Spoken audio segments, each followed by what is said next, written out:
오늘 행사 시작하도록 하겠습니다. 먼저 저희 가호선 논어학교 정기민님 모셔서 인사 말씀이 있겠습니다. 예, 여러분들 반갑습니다. 다 고향 본대로 해서 정말 더 기쁩니다.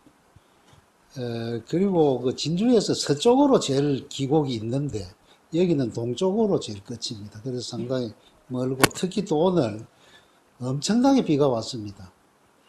우리가 여기서 행사하는데 축하하게 주기 위해 가지고 그렇게 비가 온 것 같습니다. 다들 반갑습니다. 감사합니다.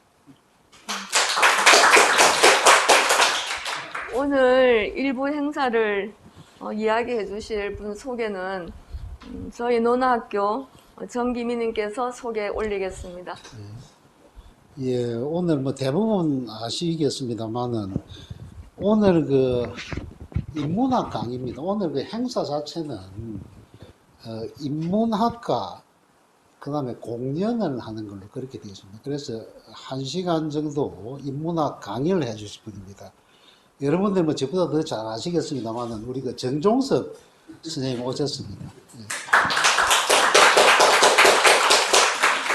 정종섭 선생님은 참 제가 정말 존경하고 정말 지금 이제 우리 기곡 출신들 살아계시는 분들 중에서는 기곡에 대한 역사라든지 우리 그 깜꽃일 학교에 대한 역사 그리고 지금도 나이가 오늘 말씀 들어보니까 80이라고 그러시네. 80인데도 정말 저희들보다도 훨씬 활동을 많이 하시고 특히 그 대한민국의 산을 안 가보신 산이 없어요. 제가 한번 사무실에 가봤더니 그 원고나 이런 거를 해놓고 여러 가지 준비를 하고 있는 걸 보니까 정말 대단하신 분이고 정말 노력도 많이 하시는 분입니다. 특히 물론 우리 까부실이기 때문에 우리 해주정가 이야기가 좀 미안합니다만은 우리 그 해주정 씨가 농포 할아버지 이후에 낭담을 하고 난 이후에 어떤 역사나 이런 부분을 굉장히 많이 정립을 해놨습니다. 그래서 우리 집안에서는 보배이고 그 다음에 우리 까부실에서도 보배입니다. 다시 한번 우리 큰 박수로 환영을 해주시고 그리고 정종원 선생입니다.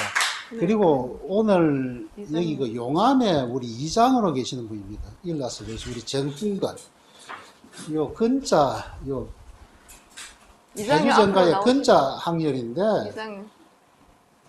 그 여기에 우리 그 저 가오서원이 이렇게 와가지고 특히 저를 굉장히 많이 도와주시는 것 같습니다.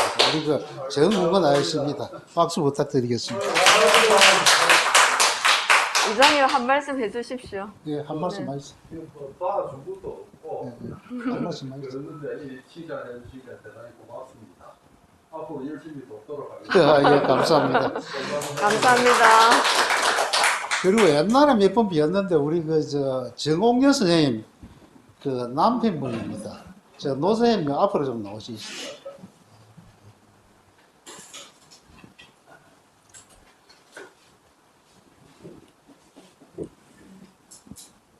예, 교직에 계시고 그래가 퇴직을 하셨는데 간단하게 한 말씀 하시죠.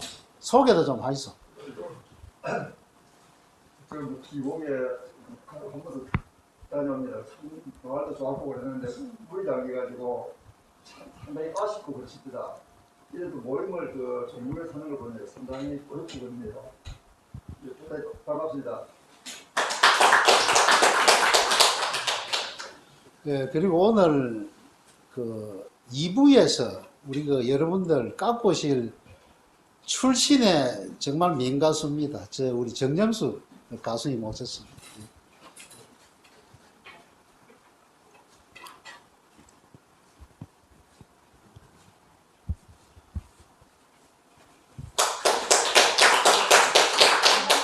저희도 제가 생각할 때는 우리 가호서원에서 옹고지신 세상을 바꾸다 이렇게 아름다운 세상을 바꾸고 이렇게 나설 거 했잖아요.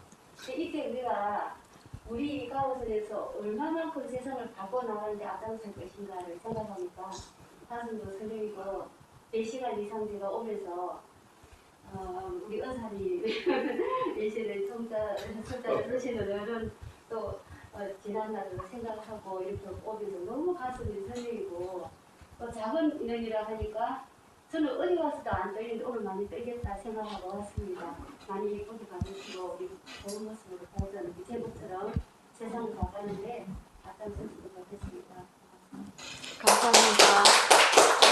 여기에 그 정영숙 우리 가수를 제가 간단히 소개하면 대한민국에서도 특히 성균관에 여성유도회라든지 그다음에 또 예절교육이라든지 이런 부분에 대해서 상당히 건의가 있습니다. 그래서 서울에서 활동을 많이 하는 우리 그 정영숙 가수입니다.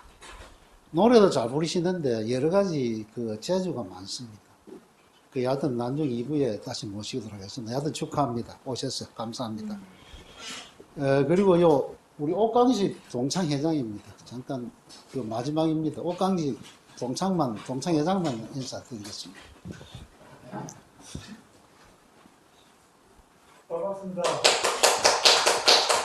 오늘 이 좋은 우리 가오손에서 또 우리 좀 친한 또 우리 동상 여러분에 대해서 정말 올 기쁜 올 하루가 될 것 같습니다. 다소 뭐 코로나 때문에 여러 가지로 마음이 많이 쓰이고 또 여러 가지 우리가 또 만남에 또 그런 또 일들이 많이 있는데 오늘 이렇게 보니까 더욱 건강한 모습을 느끼고 있습니다. 앞으로 우리 또 더 좋은 또 내일 작성하면서 오늘 이 행사가 잘 마무리되기를 바랍니다. 감사합니다. 감사합니다. 고맙습니다.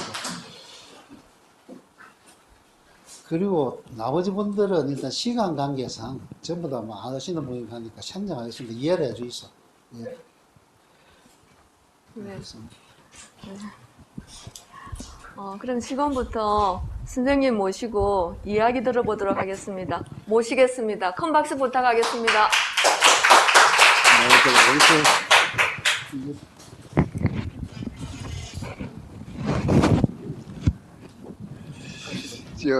이렇게 이제 마스크를 쓰고 이야기를 하려니까 내가 방금 우리 정영숙 가수를 보니까 우리 대종선 세상을 빌으신 이 종선 어른이 학교 다닐 적에 그 자기 해고록에 보면은 이 풍금이나 이런 거를 잘못해서 음악을 잘 못 가르쳤다 이랬는데 정민섭이를 내가 지자로 두었으니까 그래도 내가 음악을 잘하느냐 이렇게 했는데 나도 이 기곡에서 7년을 근무를 했어요. 7년을 근무를 하면서 음악에 대한 거는 그때 이제 내가 같이 집사람이 같이 근무를 해놓으니까 거기는 이제 음악이 조금 전공택이 되어 놓으니까 그거 다 맡겨놓고 안 했는데 그래 오늘 제자가 또 저렇게 가수가 돼서 보니까 나도 음악을 잘 못 가르친 건 아니다 이런 생각이 드네요.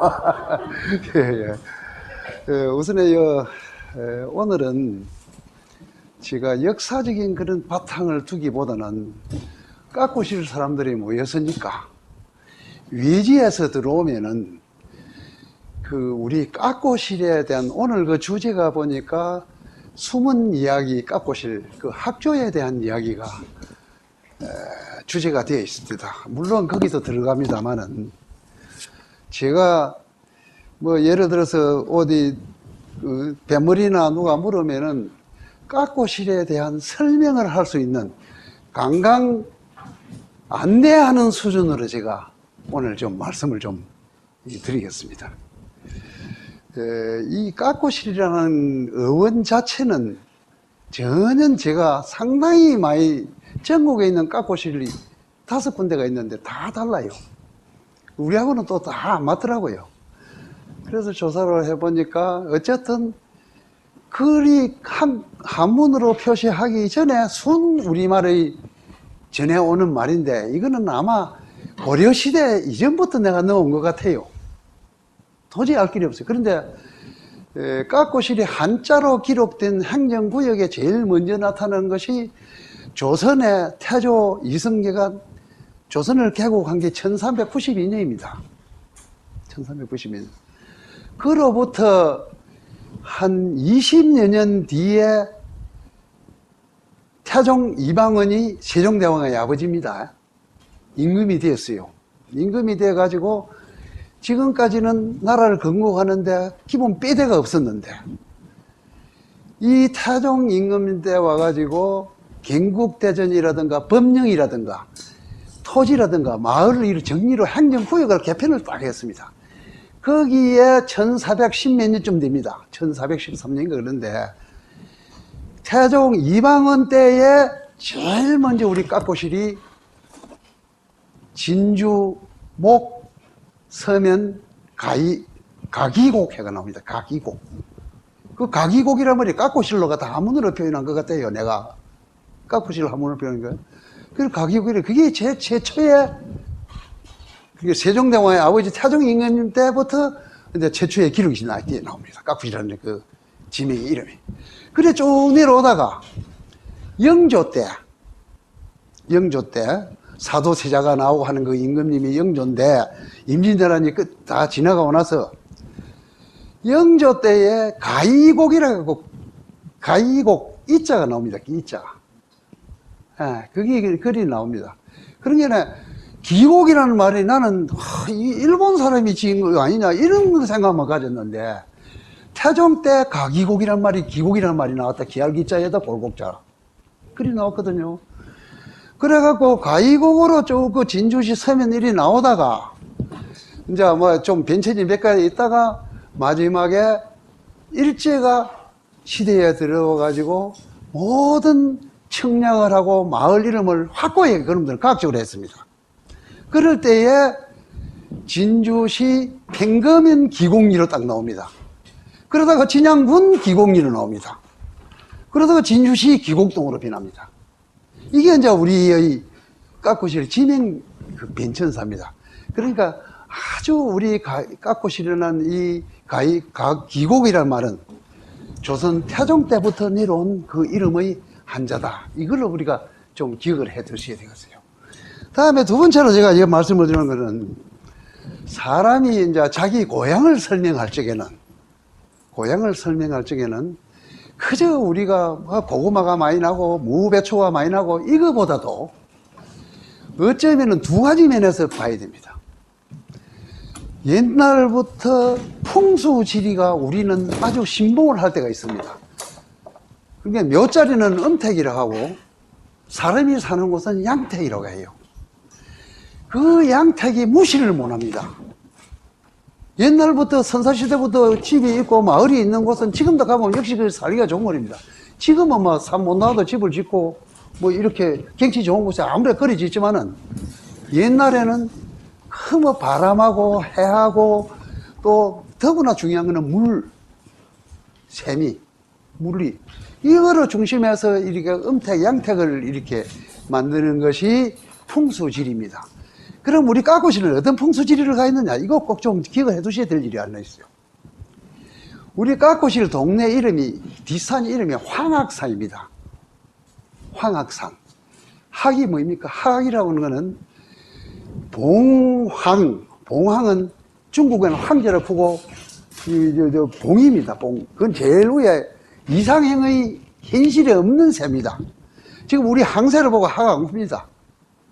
그러니까 신선이 타거나 이상형의 세계에서 길조 좋은 그 전설에 나오는 새가 오동나무, 대나무 이슬을 묶고 오동나무 그늘에 자고 이런 이게 이제 이 학인데 봉보다 하나 낮춰서 학입니다. 우리가 황학산입니다. 학도 여러 학이 있지요. 책에 나오는 거 보면 전설에 나오는 책이 보면 그런데 청학이 있고 백학이 있고 황학이 있어요. 그리고 우리는 그 중에서도 제일로 좋은 학이 황학입니다. 그래서 그게 황학산이래요. 그러면 이제 황학산이 학산이 그러면 전국에 없느냐? 산을 가보면 참 많습니다. 진주에도 비봉산이 있지만은 우리나라 비봉산이 참 많습니다. 이거는 뭐냐면은 쭉 부대갖고 하늘로 보고 학이 확 날아 올라가는 그런 형태인데 우리 황학산은 아주 진양호 20m에서 보면 낮습니다. 산이 낮아요. 234m 밖에 안 되는데 그 대신에 뭐냐면 자청용 우백호가 아주 깁니다.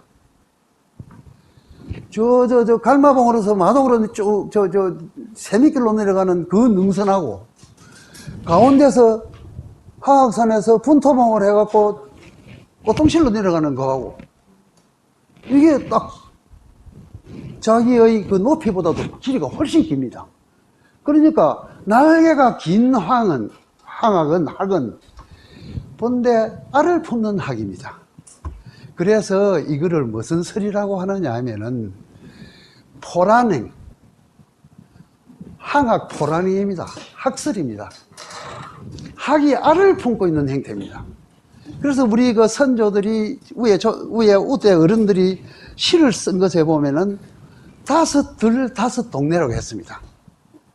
근데 우리가 뭐 신학면 자료나 보면 한 7개, 8개 서재꼴도 나오고 이러는데 그건 안 되는 없었고 5개, 5개 나오는데 조선시대부터 고려시대부터 쭉 내는 풍수비기라 그런 게 있습니다. 책이.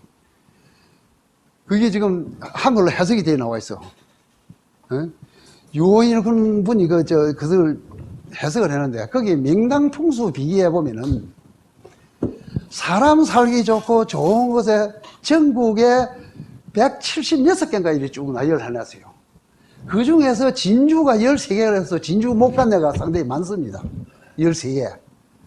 그래서 그거 딱 보면은 뭐냐면은 진주목 서쪽 서면 민리에 학이 알을 품고 있는 아주 길지가 있다. 이 길지는 3대에 발복을 하고 7대가 불을 누리고 영광을 누릴 곳이다. 이렇게 딱 그 설명을 해놨어요. 이거는 뭐 역사적인 내가 사실과 이런 게 아니라 그 책을 나온 걸 인용을 한 겁니다. 그래서 어디 우리가 설명을 하면은 고향 찾는 사람이면 우리는 학의 날개를 이렇게 딱 잡아갖고 안전하게서 알을 품고 있는 봉황포란행이다. 포란. 알을 품고 있는 우리 항입니다. 그러니까 딱 이리 품고 있으면서 앞이 좀 허전한 데는 뭐입니까? 다리가 있고 시루봉이 딱 막화가 있습니다. 길을 못 빠져나가고 있어요. 딱 알에. 알을 딱 품고 있는데 알을 5동네 5들을 품고 있다. 그리고 항학에서 좌측으로 세미길로 쭉 빠지는 이 능선을 갖다가 뭐 이렇게 하냐면 갈마공이랍니다. 갈마. 갈자가 뭐임 갈자입니까? 목마를 갈자에다가 말마자입니다.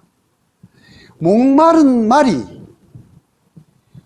물을 마시는 깨굴바위 쪽으로 가가지고 덕천강 물을 푹 빨아 마시는 거예요. 이게 갈마 음소입니다. 그래서 그게 마동이라고 한 게 맞자. 마동이 와 마동이냐면은 그거서 보기에는 그 말같이 생겼거든요. 그래서 그게 마동이라고 우리 안 합니까? 그런데 그 갈마 음수형인데 항학산이 말의 엉덩이 정되고 갈마봉 우리가 그 정상표시는 갈마봉이라 써놨지요. 거기가 항학산보다 13m, 15m 여하튼 낮습니다. 그래 거기서 어깨가 돼갖고 말로 목을 쭉 빼갖고 덕천강 물을 마시고 있다. 그래서 목마른 말이 물을 많이 마시니까 이거는 큰 부자가 그 맥에 많이 나온다. 부자가. 그래서 세무불에 사람들은 지금도 우리 동창회 회장도 그렇고 보면 그 옛날에 그 전기를 받아가지고 지금 다 잘 사는 것 같아요. 거기는 재산이 많이 나온다. 그래서 거기는 만석군이 나왔습니다. 일제시대 우리 그 집안에 만석군이 나오고 왼쪽은 분토봉입니다. 요 분토봉이래.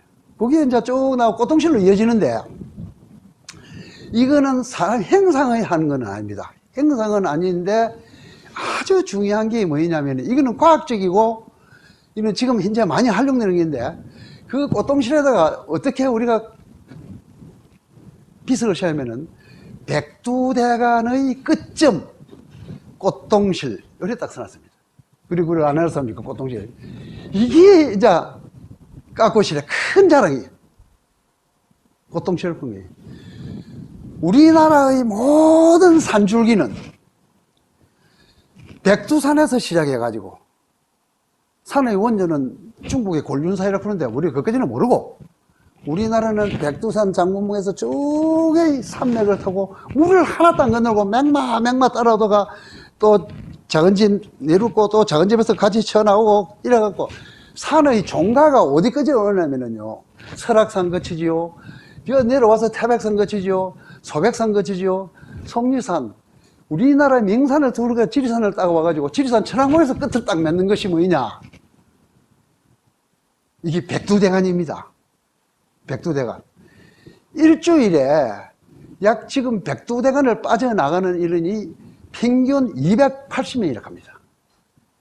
그 정도 지금은 이제 이게 옛날에는 우리는 합쳐다닐 적에 뭐 소백산, 태백산맥, 무슨 산맥 이리 배웠거든요. 근데 지금은 전부 다 뭐냐, 백두대간 해가지고 이 보고에 정부에서 인정을 합니다. 물을 하나 따고 산의 종갓집이 지리산에서 맞아주면 그럼 지리산에서 끝이 나느냐? 거기서 물을 따라서 계속 안 건너고 맥을 따라 내려오면은 나도 그 길을 밟아봤어요. 지리산 천왕봉에서 고통시까지 내가 딱 그런 사람이고, 저 준영 씨도 그렇지요, 그 진영 씨도. 그게 이제 우리가 말하면 그거로 내가 늦어가지고 그게 백두지맥으로 해야 되는데 그 가지 제일 끝에 와서는 웅석지맥이라 해갖고 지금 인터넷에 심이 나옵니다. 그래서 종갓집을 마지막에 타고 내면 우리 꽃동소리 가서 딱 만납니다. 그러니까 우리 한반도의 등줄기의 끝이 쉽게 말해서 백두산에서 물 하나도 안 건너고 딱 빗물이 갈라지는 능선을 타고 쭉 내려가고 종갓집을 통해서 산의 종갓집을 타고 내려오면은 마지막에 와서 꽃동실이다. 그러니까 우리가 가까우셔서 좌총령은 갈마봉이요, 오른쪽은 우리나라 한반도의 전기가 와서 딱 맞히는 곳입니다. 이것이 우리 기곡의 자랑입니다. 깎으시게. 그래서 어디 이야기할 적에는 백두대간의 끝점, 이거는 또 아주 이게 큰 자랑입니다. 그래서 이거는 뭐 과학적으로 딱 되는 거니까 이것도 뭐 조선시대에 중기쯤 와서 우리가 배우던 소백산맥 그걸 안 하고 이제 산을 갖다가 처음부터 물길, 그러니까 물은 산을 넘지 못하고 산은 물을 건너지 못하고 그런 원리에 의해서 그 산맥이 이어가고 꽃동실에 딱 맺어지는 것이 우리 깎고실의 꽃동실, 그 백두대간의 끝점. 이거를 다 이제 정리하고. 다음에 강이 어떻게 생겼느냐. 참 이게 더 중요합니다. 내가 이게 여담이 많이 생깁니다. 거기보다. 본대 강물이 배산 임수라 해가지고 산을 뒤에 등지고 앞에 물이 흐르는 것을 갖다가 배산 임수라고 합니다. 그런데 우리 깎고실은 뭐냐? 배산 양수입니다. 왜냐면은 오른쪽으로는 왼쪽으로는 보면 덕천강이 이렇게 흘러가 내려오고 오른쪽으로는 경호강이 쭉 산청에서 흘러 내려가고 우리 깎고실에 와서 딱 만납니다. 그 만나는 지점에 난강댐을 막았거든요. 그런데 거기서 무엇이 이제 우리는 그는 뭐 아무래도 다 눈으로 알고 알 수 있는데 여러분들이 기억 하나 해둘 거는 서출동류입니다.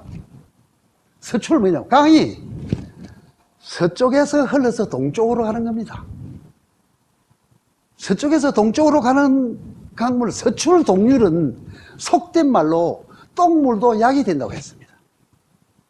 아주 좋은 그 서출동류가 있는 곳은 아주 우리가 전국 방방곡곡을 다니면서 옛날에 민가가 있고 큰 부잣집이 나온다고 보면 마을 앞에 큰 학자가 나오고 나면 서출동류가 많습니다.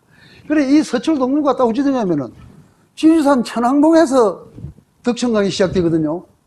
지리산 천왕봉에 천왕봉 샘이 있습니다. 그게 덕천강의 발원지입니다. 우리 지리산 천왕봉 올라가면 그 끝 다 가가지고 샘이 하나 있거든요. 천왕샘. 거기서 흐른 게 시처면으로 흘러가지고 쭉 내려와갖고 수국을 해서 딱 깎고실에 부엉댐이라고 있어요. 부엉댐. 세미골에 가면. 세미골 깨굴하고 딱 조금 지나서. 깨울하고 있는 데서 물이 탁 받쳐가지고 그때부터는 북에서 내려오던 물이 서출로 베껴갖고 동쪽으로 보고 딱 후와집니다. 이 서출 동류가 덕천강입니다. 그러면 뒤에 있는 경호강은 어떻게 있느냐? 경호강도 말입니다. 어디서 북쪽에서 내려옵니다. 이거는 어디서 내려왔느냐? 경호강 이거는. 경호강의 발원지는 덕유산 참샘입니다. 덕유산. 내가 며칠 전에 갔다 왔어요. 그래서 덕유산 참샘에서 함양 안위로 거치고 이리 내려오면서 쭉 내려오다가 함양에서는 위천이 합수가 되고 상초가 되는 상초천이 합주가 되고 이래가 쭉 내려와가지고 상초 와가지고는 또 뱀사굴에서 내려오는 물 임천이 합쳐지고 마지막에 원지에 내려와가지고 양천이 합쳐지고 항매산에서 나오는 물. 그래가지고 그게 이제 경호강이 되어가지고 산청부터는 그 이름을 경호강이라고 합니다. 그래 경호강이 되어가지고 이름이 딱 내려오다가 신풍 앞에 와서 전름이 들에 탁 받칩니다. 신풍 가보면 그렇습니다. 우리가 볼 적에는 우리가 뭐 깎으실 길이 올라가니까 북쪽에서 남쪽으로 흐른다 생각하지만 안 돼요. 거기 와가지고도 이 물이 탁 받쳐갖고 서쪽에서 동쪽으로 확 잡습니다. 그래가지고 마지막에 와서 난강댐이 있는 데 가서 합쳐지는 겁니다. 그래서 우리는 양수, 배산 양수입니다. 알을 품는 그곳에, 알을 품는 포란행에 서출 동류의 두 강이 합쳐지는 삼각주의 자리 잡았거든요.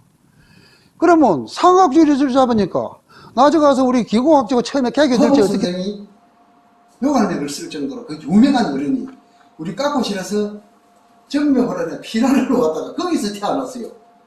거기서 태어나셨다가 관질이 자기 동네로 들어갑니다. 그러니까 깎고실에는 처음에 조선 우리 역사책을 보면은요, 향토시에 보면은 진양지, 진주 목업지, 뭐 여지성남, 뭐 이렇게 쭉 역사책이 있습니다. 그걸 딱 뒤집어보면요, 깎고실에는 제일 먼저 그 시기에 누가 살았느냐 하면, 우리는 뭐 했지만 아주 그저 정신들이 많이 왔다 살도 그때는 입행조도 아니고 안 됐고, 그때는 뭐냐면 하씨, 그러니까 태계 하진 선생이 자기 일가적으로 오게래. 그 다음에 정씨, 지향정씨, 그 다음에 김씨, 이런 성이 지금 많아가지고 아주 오래된 학교 앞에 그 고궁군에 가면은 그 하씨들 묘소가 상당히 오래된 묘소입니다. 하말산 올라가는데, 그래서 우리가 들어가기 전에 깎고실의 오늘날 우리들이 선녀님들이 들어가기 전에 거기는 진주 목업지나 진양 속지에 기록된 분이 9분이 나옵니다. 가이복의 출신들이 9분이 나와요. 그래서 3년을 피하게 됩니다. 그래도 이제 뭐냐면 홍수가 나도 지금 뭐 우리가 신문이나 뭐 산사태가 나거나 하더라도 뭐 피난가기도 힘이 들거든요.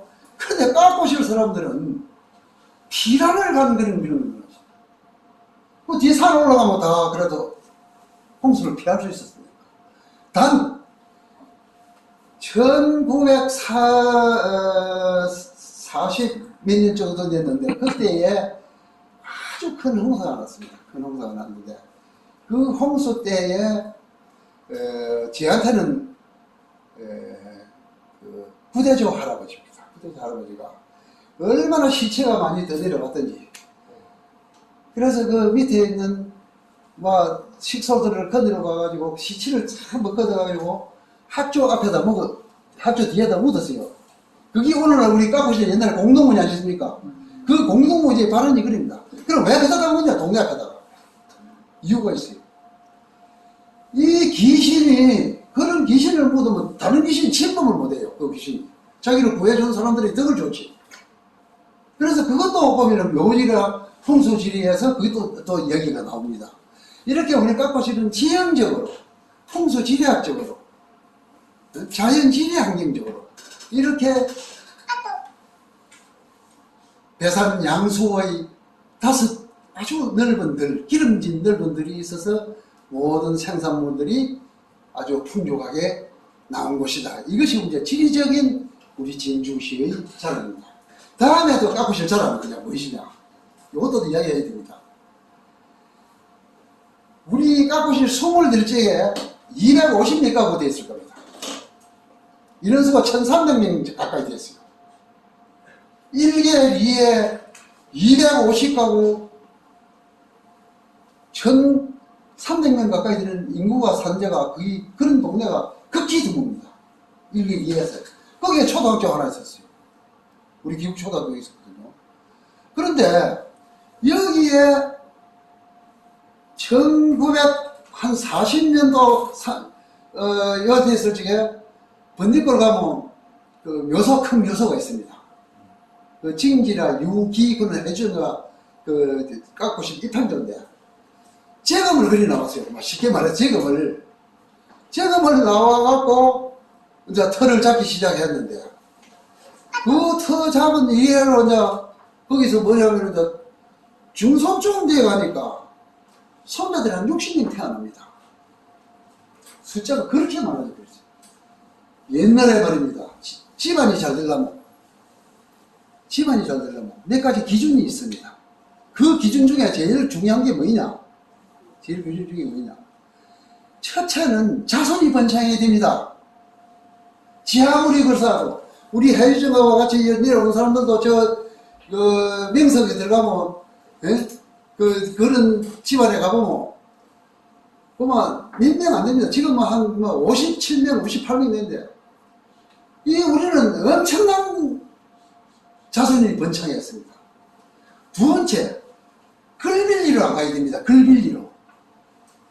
아니, 이거 참, 사람이 좀 동네가 반천이 되고, 그 마을이시면, 글 빌리러 되면 또 이게 안 되는 기라. 글 빌리러. 세 번째 뭐 합니까? 시 빌리러 안 되면 안 됩니다. 시. 자손이 귀하니까, 양자하고, 양자 듣고 하고, 이렇게 하면 이게 안 되는 기라. 그런데 이 까꼬실에는 제일 대성인 해주증가가 들어와가지고 모든 사소한 성들이 이제 하시 정시들이 다 가고 틀을 잡기 시작해가지고 이제 번성이 되니까 거기다 뭘 시켰느냐? 각후제라는 종합서당을 시옵니다. 왜 그 시켰겠습니까? 옛날에 공부를 하자면요. 이야기가 자꾸 길어지면 안 되는데. 재미가 좀 없으면 또 나가셔도 됩니다. 이게 뭐냐 하면은, 공부를 하면 머리 하나 봐서 못하는 건 아닙니다. 무엇이 없느냐? 책이 귀합니다. 책이. 요새 내 인사가 쭉쭉 가 서리면 사는 것도 아니고, 제가 필사본을 하는데, 천장은 동문선서 몇 가지 해서 사서 상경까지 올라가면 이것도 어려워요. 필사본도. 그래서 서당을 하나 짓습니다. 서당을 지으면 서당에다가 돈을 투자를 합니다. 그러면 글을 가르치는 접장을 갖다가 먹고 살 수 있는 월급을 매달 이렇게 요즘 매일 이렇게 주는 것도 아니고, 그럼 학교재산에 서당 그 답을 붙이 먹고 살아라. 이렇게 하고 책을 전부 준비를 해 놓습니다. 책을. 그러니까 자손들이 약간 어려움이 있어도 거기 가서 공부를 해갖고, 그래가지고 거기서 많은 학자가 배출이 되는 게요. 까부시래. 학자가 배출이 되는 게 뭐냐면은, 이거 굉장한 겁니다. 우리 진주 향내에서는 각후제에 연관된 인물입니다. 각후실, 각후제하고 거기서 공부를 안 했더라도 와서 다 공부를 하고 갔어요. 다. 집안 같은 거. 그래서 왔는데, 거기에 보면은 대가가 5명 나오고, 문과 급제가. 네? 소가가 20명이 나옵니다. 그 다음에 진주 향교지에 유행, 행실, 효, 충, 막 이렇게 딱 올려놓은 학자, 이를 올리는 분이 한 60명 올라갑니다. 이 각후제하고 연관된 그런 인물입니다. 이러니까 그 각후제가 우리에게는 굉장히 큰 역할을 합니다. 그 다음 뭐냐? 갖출 거 전부 다 갖췄습니다. 전부 다 갖췄어요. 자, 사당이 있었죠. 충효열입니다. 그걸 삼강이라고 합니다. 그 다음에 해가 오륜, 삼강 오륜 많이 들었죠. 그 충효열 삼강을 조선시대에 실천하는 것은 인륜의 최고 목표를 치러 살았습니다. 저 까보시래 충실의 사당이 있었죠. 충실의 사당이 있었죠. 효열. 정려문이 있었어요. 정려문. 큰 말 앞에 정리가 있었는데 지금은 저 용사에가 있습니다. 용사에. 그 정려가 뭡니까? 하만조씨 할아버지인데 읽어야 돼. 밑에 저 상자니까 8대조 할아버지. 그렇죠? 네. 8대조 할아버지가 20몇 살에 세상을 때리니까 28살에 할머니가 막 굶고 자결을 합니다. 할아버지 따라서. 그래서 나라에서 정려를 받아가 마을 앞에다가 홍살문은 아니더라도 정례를 다 갖췄죠. 서당이 있지요. 예? 명륜을 실현한 충신의 사당이 있지요. 효자 열보의 위에죠. 효자도 말입니다. 13분인가 진주 효행기가 올지 있습니다. 진주 목재. 그러니까 거기 실천했지요. 그 다음에 또 무엇이 있었느냐. 그러니까 서당하고 가면 성원이 이제 지금 우리가 앉아서 공부하는 이 가오 성원이 좀 늦게나마 성원이 있었지요. 그리고 동네 앞에 가면 큰 나무가 있어야 됩니다. 그게 보수입니다. 어느 마을에 가도요. 지금 전국의 유명한 큰 마을에 가면은 다 보수가 있는데 우리도 그 큰 문에 들어가 있었지. 은행나무 있었습니다. 은행나무. 기억납니까? 이제 까부실 앞에. 네? 그러고 한글 가면 모가나무. 저것도 확실히 기록이 있는 모가나무입니다. 그게 이제 지금 남아있는 데 최고래고. 그러니까 다 갖췄죠. 서당 갖췄죠. 향교 갖췄죠. 서원 있었죠. 그 다음에, 정량문 있었죠. 중심의 사당이 있었죠. 그보다 더 중요한 게 또 하나 있습니다. 세누골. 세누골 그 개비스거리 압니까? 개비스거리. 그 큰 깨굴바로 가는 큰 도로부에, 그 운동부에 그 소나무 하나 있고 그 개비석이 있었습니다. 이게 또 우리 깎고실에 아주 우리는 예산을 흘려버리지만 중요한 게 뭐냐. 사람의 도리를 다하는데 전국에 이름 있는 이런 마을에 가면은 저 전라도 오수에 가면 오수개 산불이 났는데 개가 주인을 살린 이야기. 말무덤이 있습니다. 그 말이 주인을 위해서 목숨을 바치고 있습니다. 소무덤이 있습니다. 호랑이가 주인을 잡아먹을 거니까 그걸 구해줬다. 그 다음에 가장 많은 것은 개입니다. 개. 그러니까 우리가 뭐냐면 와 그 길 가운데다 개비스를 씌우냐. 개마도 못한 인간 되지 마라 이 말이야. 이게 큰 밤촌의 입구에 그까지 우리가 깎고실이 다 있었습니다. 그래서 우리 깎고실은 그 말은 사당이고 서원이 있고 정교문이 있고 충신의 사당이 있고 전부 이런 다 그 중에서 거기 또 개비석까지도 사람의 명륜을 실천하는 그러한 것도 깎고실에 거기 있었다. 그걸 세무골입니다. 거기가. 그리고 동네에 들어오면은 지금 이제 내가 우리 학교 이야기를 좀 하고 싶은데 시간이 자꾸 이 기고 학교는 처음에 그 각후지에서 그 공부를 한문 공부를 하기 시작하다가 1895년 한일합병이 1910년에 되는데 일제가 우리나라를 지면서 뭐로 막 일본하고 전쟁이 붙고 청일 전쟁이 붙고 노일 전쟁이 붙고 막 갑오 경장이 나오고 객동기가 나옵니다. 우리가 객동기가 나오는 그 시절에 우리는 일찍이 개화를 하기 시작합니다. 개화를.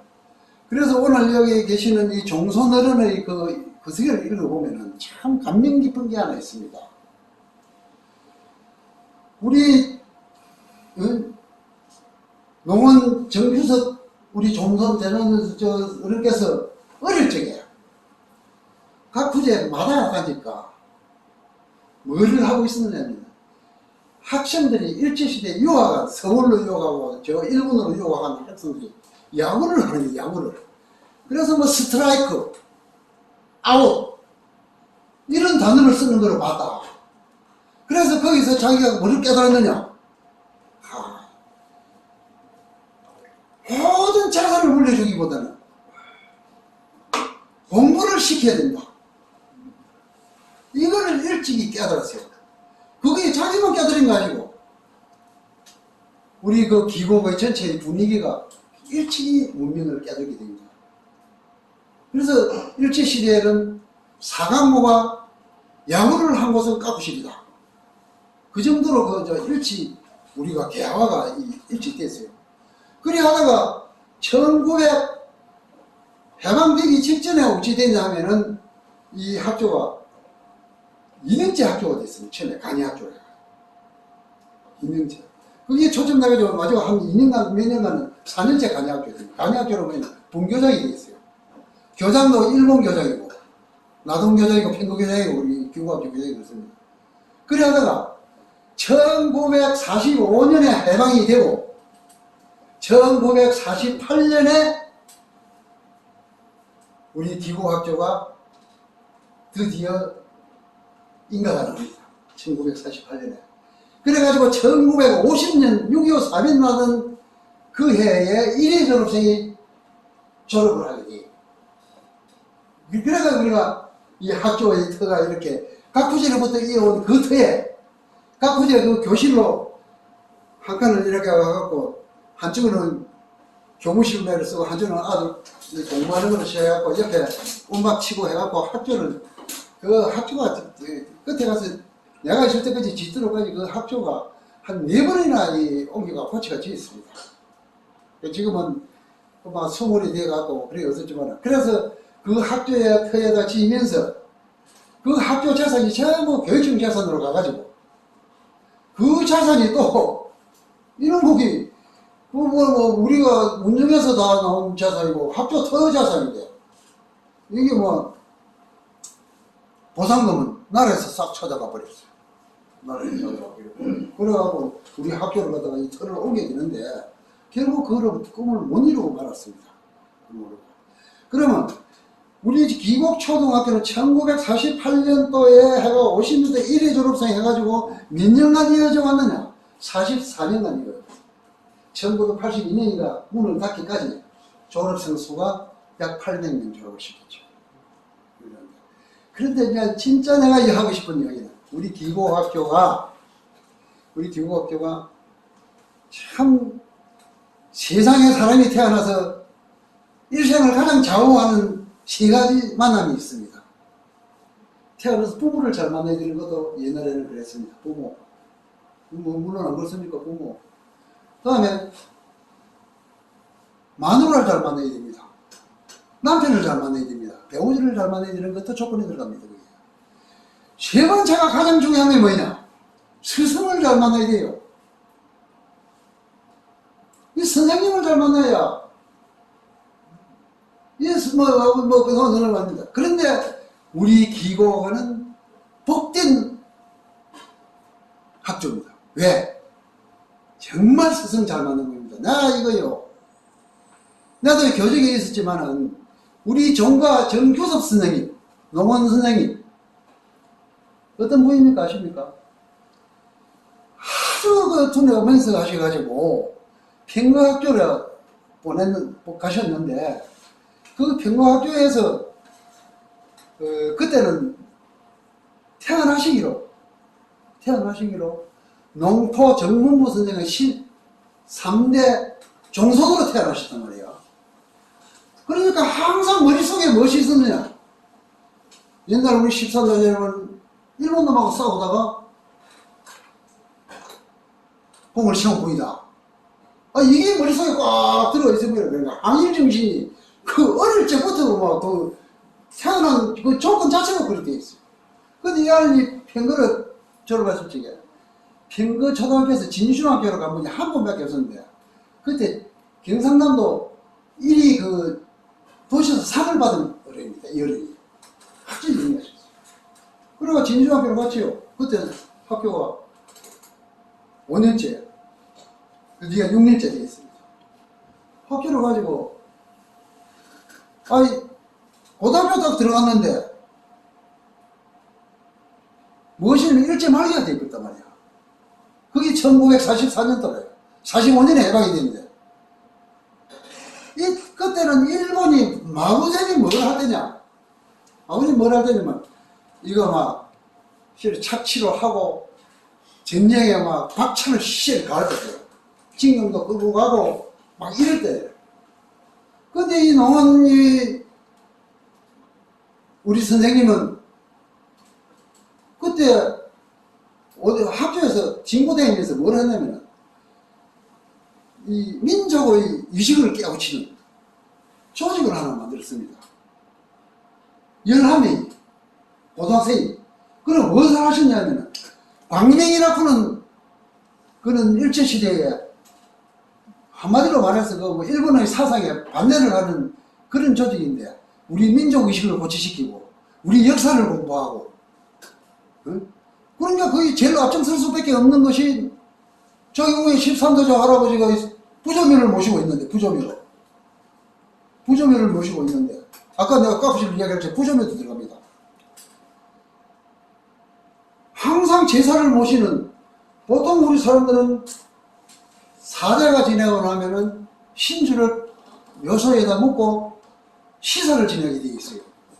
그런데 나라에서 딱 내려주기로 뭘 내려주냐면 영원히 집에서 제사를 모셔라.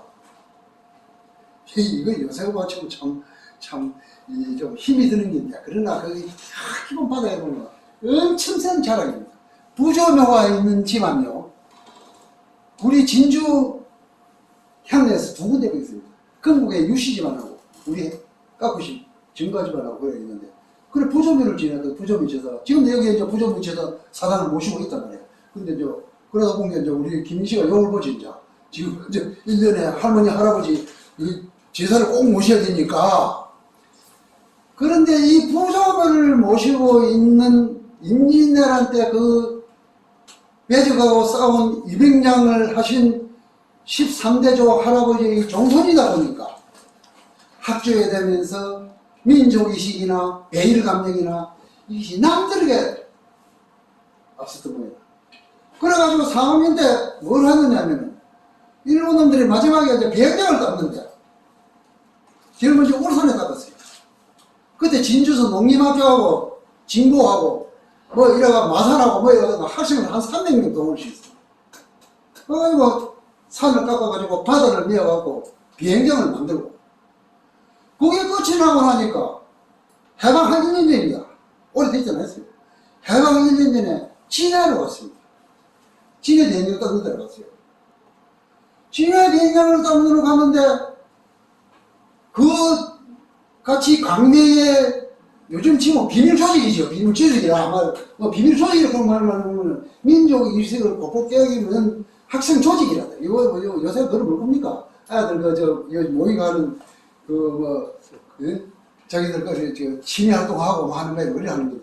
그래 그 조직을 11명이 있는데 그 11명 중에서 독립운동가가 2명이 있었는데 거기서 무슨 탈로가 나기 딱 시작합니다.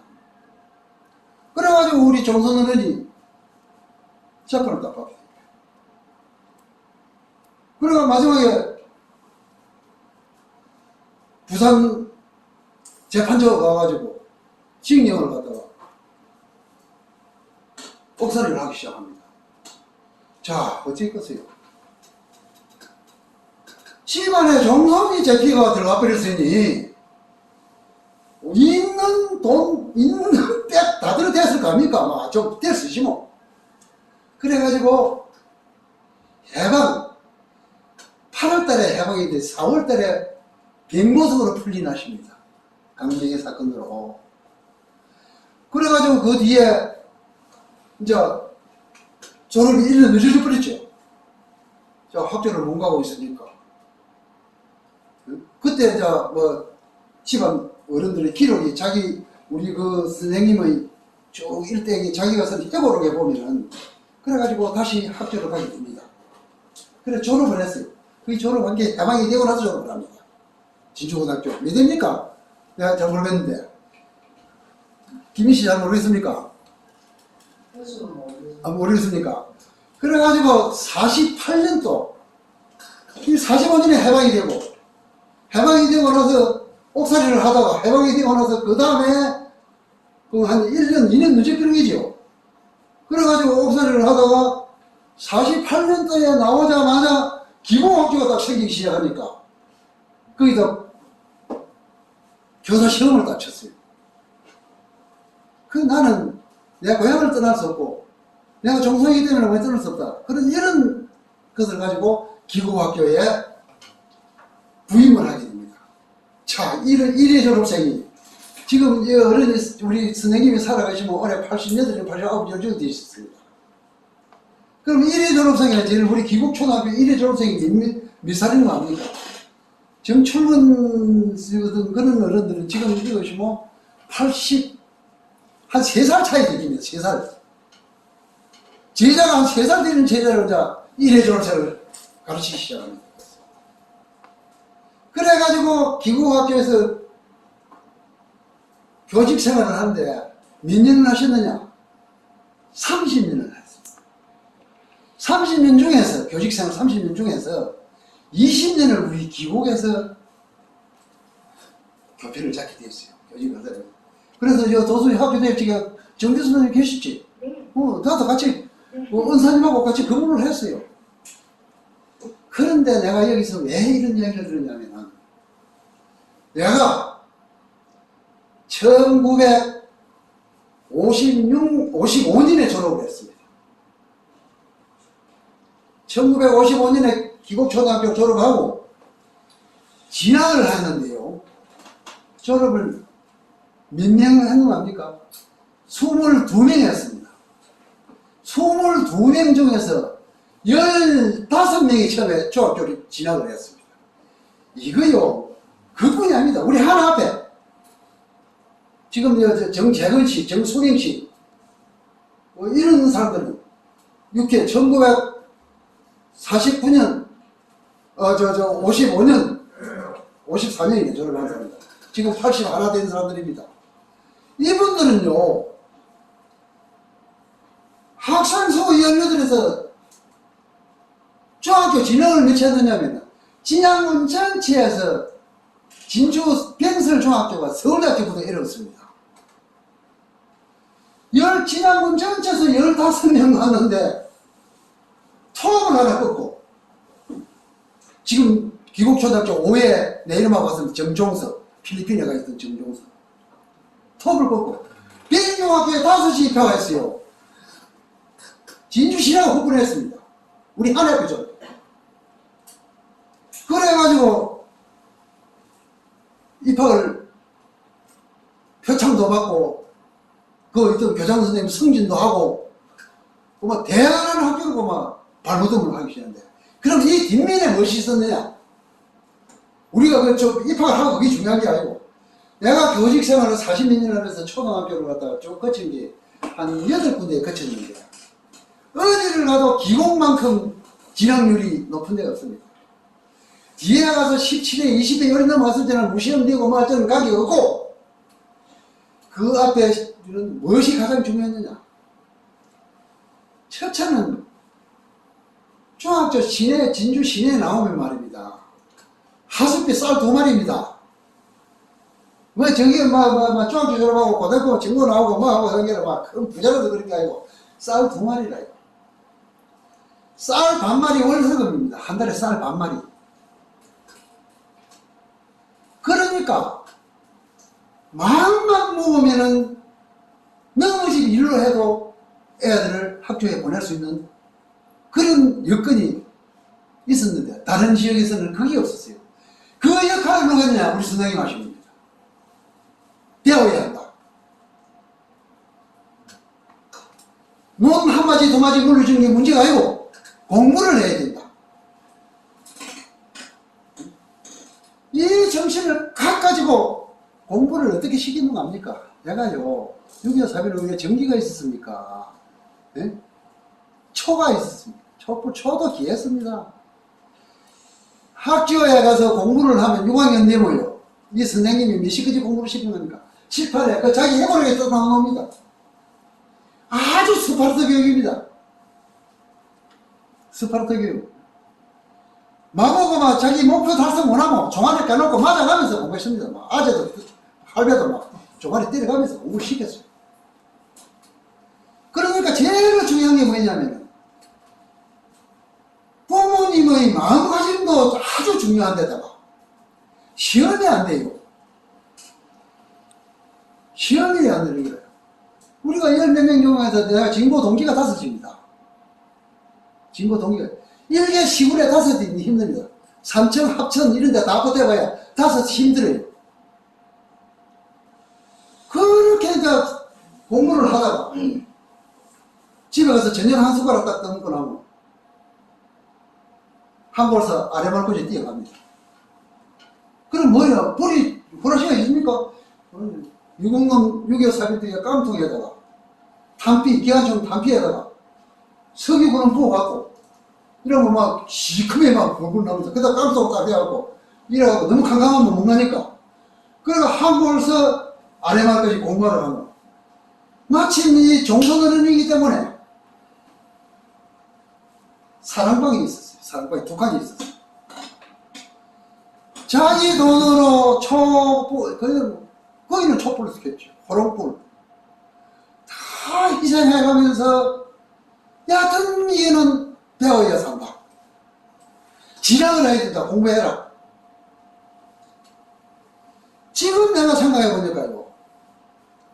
초등학교 6학년짜리가 무슨 도국립 선언문을 합니까?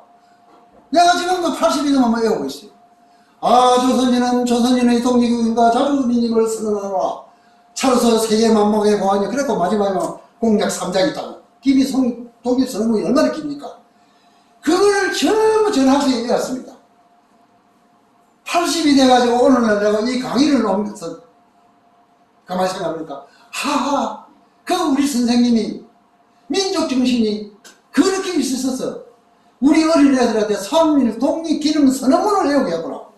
86년 내가 지금도 서술을 읽어보면 그 뜻을 새길 줄 알겠구나. 예? 조선인은 조선인의 자주국민을 선언하거나 차로서 세계 만모에 보하노니 아니 이 독립 선수가 지금도 줄줄줄줄 나오는 이유가 우리 선생님의 항의를 듣는 먼 13대조 사라지는 일제시대의 그 어려운 시기에 공부를 해야 된다. 그래서 우리 기곡초등학교는 16회, 20대 나오기 전에 아주 1950년 때까지는 얼마나 어려운 시기야. 그 어린 시기에 기곡초등학교 진학률이 60%가 넘었습니다. 60%가 넘었어요. 그런 학교 없습니다. 내가 그래 오죽하면은 내가 그 고등학교 동기 같아서 이렇게 보면 깜짝 놀랍니다. 지금 내가 무슨 쳐봐도요. 축구가 내가 동기거든. 번뜩거려 가면 정승우이라고 상기라고 있었습니다. 거기가 샘구로 가면 정총섭이라고 있었어요. 또 누가 있노? 내가 많이 놀랐는데 이러다가 우리가 직무에 탔어요. 그렇게 해서 오늘날 우리의 그 바닥의 터지의 밑바닥을 닦으신 분이 정말 내가 교직에 있었지만 지금도 후회스러운 것이 화려하들한테 좀 더 잘해줬을 것. 그 우리 선생님의 뜻을 왜 몰랐던가? 이래서 우리는 아주 좋은 기곡의 자랑 중에서 은사님을 손을 마셔서 학교가 그러나 세월이 번대 풍수 비해서 7대가 진행을 하면 망한다고 나라가 지금은 물이 들어가서 3년 몇 개로 변했습니다. 그러나 요즘 또 학교가 다시 그 터에다가 이 모든 그 구비해가지고 좀 좋다 하니까 좀 마음이 놓여요. 학교가 사라진 지 벌써 82년도에 사라졌을 것 같으면 지금 그건 30년이 안 돼 갑니까? 그건 30년 돼 갈 거야 아마. 이래서 우리는 기곡인으로서 풍수지리학적인 입장, 지질학적인 입장, 그 다음에 물길의 입장, 내가 들은 설명 안 하겠습니다. 우리가 다 살아온 거니까. 그런 입장. 그 다음에 옛날 그 반천이 두루 갖추어야 되는 그 여러 가지를 갖추는 거죠. 심지어는 인간답게 살라고는 개무등까지 있었던 그런 까꽃이요. 또 전설로 이야기하면 재밌는 전설이 더 많지요. 참 재밌는 전설이 많습니다. 그래서 어쨌든 오늘 이 자리가 우리 까꾸실 사람들만 오롯하게 모여가지고 이렇게 마련하는 자리가 돼 있어요. 내가 이야기를 하고 그것도 인물 하고 그래 내가 또 하나 빠졌어요. 누구 그것을 마스크를 쓰는 잘 모르겠다. 네? 기훈씨. 내가 기훈씨를 본 게 생각이 나요. 우리 그 까꾸실 자랑 중에 하나가 기훈이 저 집에 13대 문흥갑니다. 딱 내려오면서 그 할아버지 하자라 웃겨는 집었어요. 문집이 있고 실을 남겼고 진주 한교에 가면 풍화로 중석에 무슨 뭐 이거 뭐 일쓴 그러는 집안이 저 기운이를 보고 내가 생각해서 아 그거에 빠져서 내 미안하다 싶으네. 그래 어쨌든 13대 문흥가에다가 또 저 집안이 또 유명한 게 시조로부터 양자 하나 없이 내려온 집안입니다. 그게 참 어렵거든요. 대가 안 끊치고 쪼개 이걸 쫓고성으로 대가 안 끊치고 내려온 집안인데 어쨌든 우리 가꾸실 내가 이 두서없이 좀 시간에 쫓기다 보니까 차근차근히 분야별로 설명을 하면 또 좀 재미있을 수가 있는데 이 내용이 좀 부실하고 이렇더라도 어쨌거나 가꾸실 사람들을 만나면은 내가 만난 이야기 한 것 중에서 기억에 남는 딱 몇 가지라도 우리의 자랑으로서 마음속 깊이 간직하고 그리고 어린 애들한테도 고향에 오면은 산소나 대답으로 오면 와서 이 가꾸실에 대한 이야기를 해줘야 된다. 뭐 이 우리 선생님 이야기가 내가 조금 하다가 이렇게 됐지만은 참 북한 대첩이나 뭐이나 이거 아주 공이 있는 부입니다. 이런 어른을 갖다가 우리가 스승으로 모셨다는 걸 그게 우리 삶의 전체에서 인생을 가장 바꾸는 큰 힘이 됐다는 것을 아울러서 말씀드리면 오늘 그런 이야기를 이 질서가 없는 이야기라서 대단히 죄송합니다. 예, 감사합니다.